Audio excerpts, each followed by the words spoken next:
Bam, bam, bam, bam, badam, bam, bam, bam, bam, badam, bam, bam, bam, bam, badam, bam. Mami Made! Heute macht die Mami das.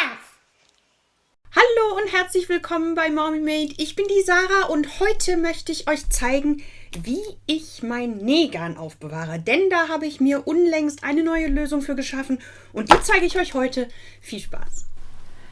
Mein Nähgarn wohnte bisher, wie bei vielen von euch vermutlich auch, an der Wand.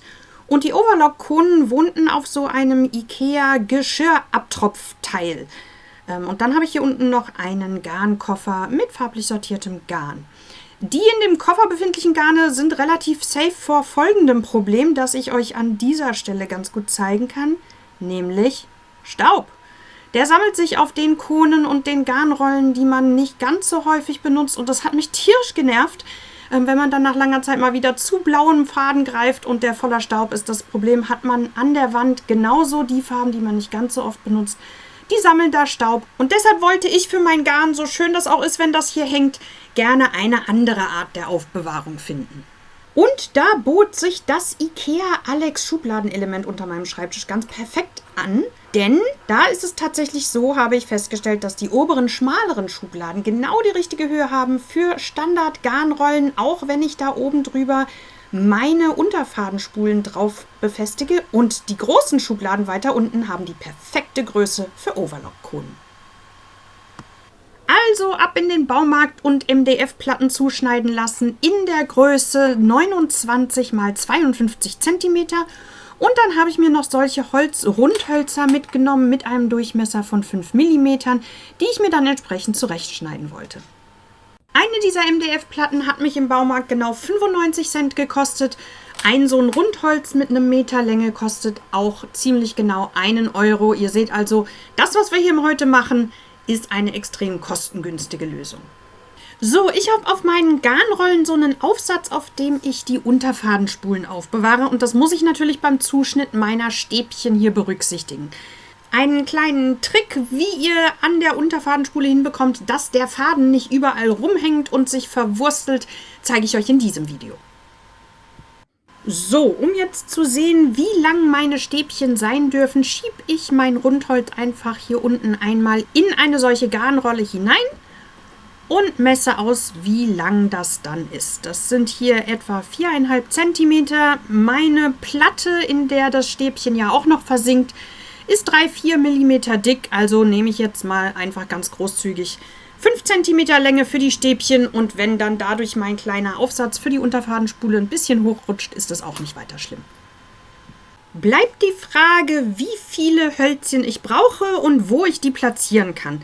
Ich möchte in dieser Schublade, wie gesagt, vor allem diese Standard-Garnrollengröße platzieren, aber auch die etwas größeren und vielleicht hin und wieder auch so eine Mini-King-Garnrollengröße. Also platziere ich mir hier erstmal eine meiner größeren Garnrollen und daneben eine identisch große, so ein bisschen nach Augenmaß und platziere dann in Verlängerung zu dieser zweiten Garnrolle eine von meinen Mini-King-Garnrollen.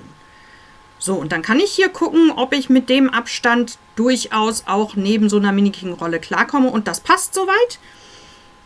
Das ist ein Abstand hier von ziemlich genau 5 cm. Und der Abstand zwischen dem Zentrum der einen und dem Zentrum der anderen Garnrolle sind ebenfalls 5 cm. Das macht es doch schön einfach. Bei genauerer Betrachtung und Überlegung bin ich dann noch drauf gekommen, dass ich tatsächlich genau in der Mitte zwischen diesen beiden Stäbchen noch ein weiteres Stäbchen platzieren kann, also im Abstand von 2,5 cm. Das stört die großen Garnrollen nicht. Allerdings habe ich so die Möglichkeit, in den Reihen, in denen ich jetzt nur kleine Garnrollen nebeneinander platziere, einfach mehr unterzubringen. So, aber bevor ihr jetzt losrennt und sofort zeichnet und Löcher bohrt, beachtet bitte, dass die Schubladen des Alex Schubladenelements eben nicht ganz aufgehen. Das heißt, wenn wir hier hinten noch Stäbchen platzieren und Garnrollen platzieren, dann kriegen wir die hinterher nicht raus. Das heißt, ich habe hier erstmal geguckt, wo der letzte Platz ist, wo ich theoretisch noch eine Garnrolle von einem solchen Stäbchen runternehmen könnte, auch eine große, und habe mir das ausgemessen. Das sind genau 34 cm. Jetzt können wir zeichnen. Hier hinten habe ich meine 34 cm Markierung, bis zu der wir maximal gehen können. Durch einfaches Ausprobieren habe ich herausgefunden, dass ich zum vorderen Rand 3 cm Abstand brauche und dort habe ich meine erste Linie gezogen und ab da eben in besagtem Abstand von vorhin ermittelten 5 cm bis nach hinten durch Linien gezogen.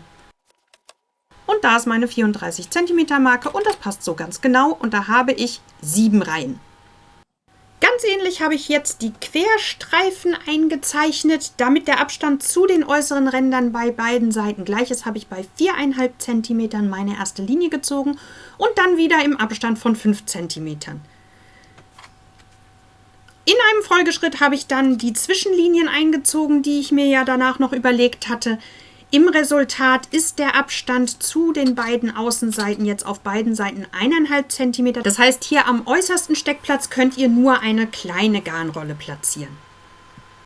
Im Resultat habe ich jetzt 11 Steckplätze in einer Reihe mal 7 Reihen, die ich ja vorhin gezeichnet habe. Das heißt, ich brauche 77 5 cm lange Stäbchen. Wer von vornherein vorhat, nur Standard-Garnrollengrößen in seiner Schublade zu platzieren, kann sich natürlich überlegen, hier noch eine Reihe auch quer dazwischen zu ziehen. Dann könnt ihr in Summe sogar 143 Garnrollen in dieser Schublade unterbringen. Letzter Hinweis, bevor es ans Bohren und Sägen geht. Solltet ihr beschichtetes MDF gekauft haben, so wie ich, dann macht bitte nicht den gleichen Fehler wie ich und malt euch das alles auf der Rückseite auf und bohrt dann von der Rückseite. Dann sehen von der Vorderseite eure Löcher so aus. Ich habe das dann nach den ersten beiden Löchern korrigiert, habe mir mein Raster nochmal auf die Vorderseite aufgemalt und ab da von oben reingebohrt. Bam, bam, bam, bam, badam, bam, bam, bam, bam, badam, bam, bam, bam, bam, badam, bam.